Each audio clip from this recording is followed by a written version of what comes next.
नमस्कार। हम चर्चा कर रहे हैं व्यक्तिवाद की आलोचना।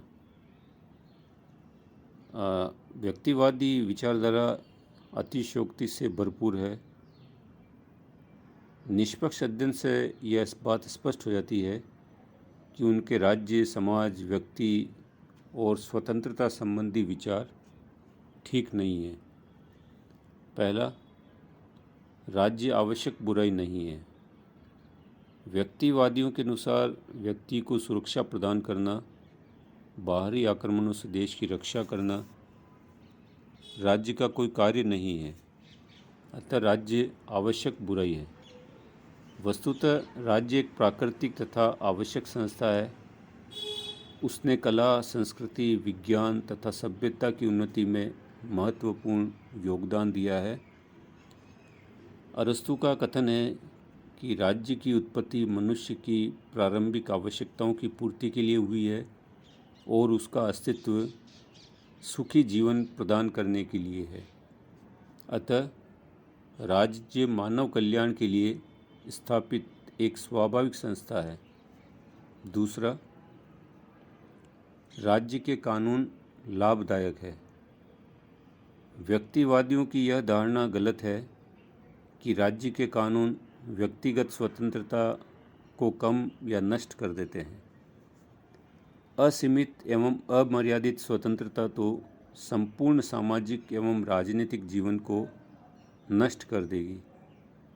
जैसे किसी घुड़सवार को घूमने की स्वतंत्रता है, किंतु इसका मतलब ये नहीं है कि वह भरे बाजार में घोड़ा दौड़ाता रहे।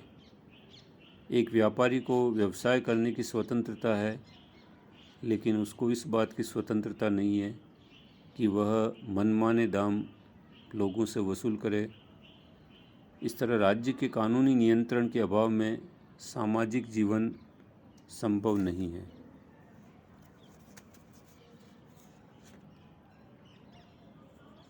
तीसरा,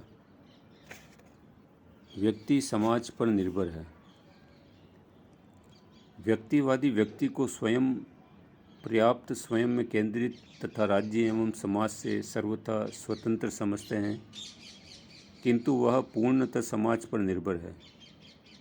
यदि माता पिता अपने बच्चे को संरक्षण प्रदान न करें एवं बोलने, चलने या भाषा का ज्ञान न दे, तो बालक समाज में जीवित नहीं रह पाएगा। चौथा, हस्तक्षेप का अभाव स्वतंत्रता नहीं है। स्वतंत्रता एवं हस्तक्षेप दोनों एक दूसरे के विरोधी है, किंतु पूर्ण स्वतंत्रता न कभी संभव है और न कभी दी जा सकती है। यदि बालक को उसके मन के अनुसार स्कूल न भेजा जाए, तो उससे बालक को स्वतंत्रता अवश्य मिलेगी, किंतु स्कूल न जाने से अर्थात शिक्षा के अभाव में उसका भविष्य अंधकारमय हो जाएगा। पढ़ लिख कर बालक अपने पैरों पर खड़ा हो सकता है।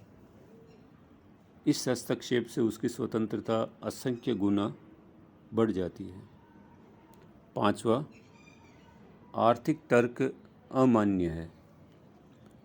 व्यक्तिवादियों ने अर्थशास्त्र के निश्चित नियमों में राज्य को कोई हस्तक्षेप नहीं करने का आग्रह किया था, लेकिन प्रतियोगिता एवं व्यापार में खुली छूट के भी बुरे परिणाम निकलेंगे।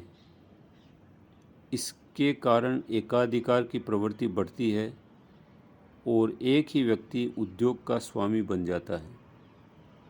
राज्य में एक और तो बड़े बड़े पूंजीपति रह जाते हैं, तो दूसरी ओर असंख्य लोग उनके दास बन जाते हैं।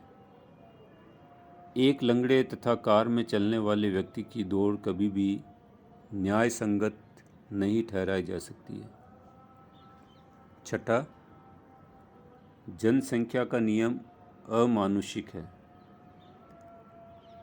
गरीबी के विषय में माल्थस का जनसंख्या नियम भी अमानुषिक था।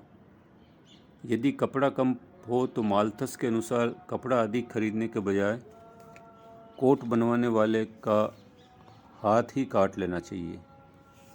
यदि मनुष्य की लंबाई से पलंग की लंबाई कम पड़ती है तो माल्थस यही कहेगा कि लंबी चारपाई लेने के स्थान पर मनुष्य के पैर ही काट दिए जाएं। माल्थस का यह सिद्धांत सर्वथा अन्यायपूर्ण है। 7वां, जीवशास्त्री तर्क निरर्थक है। जीवशास्त्र के नियम योग्यतम की विजय व्यक्तियों पर लागू नहीं हो सकते। मनुष्य एक पशु न होकर नैतिक प्रवृत्तियों वाला जीव है। वह असहाय तथा निर्धनों की सहायता एवं रक्षा करता है। उसमें बुद्धि एवं सहृदयता है। अतः उस पर प्रकृति के निर्मम नियम लागू नहीं हो सकते। भले ही प्रकृति उसे नग्न पैदा करती है, किंतु वह समाज के वस्त्र पहनता है और वह प्रकृति का दास नहीं, उसका स्वामी है।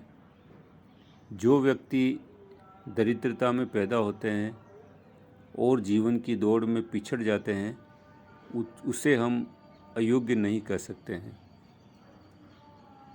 8वां बिंदु है व्यावहारिक तर्क का विरोध। जैसा कि व्यक्तिवादी कहते हैं कि शासकीय प्रबंध कुछ बातों में व्यक्तिगत उद्योगों की अपेक्षा भले ही लाभदायक न हो, किंतु कुछ अन्य बातों में वह श्रेष्ठ होता है। निजी उद्योगों की तरह उसमें बचत नहीं होती, खर्च अधिक होता है। फिर भी शासकीय उद्योग जनता को ठगता नहीं है और न ही जनता की मजबूरी का लाभ उठाता है, जैसा कि लालची व्यापारी करते हैं। रेल, डाक, तार, शिक्षा, अस्पताल आदि राज्य के कार्यों की तुलना व्यक्तिगत उद्योगों से नहीं की जा सकती है। धन्यवाद।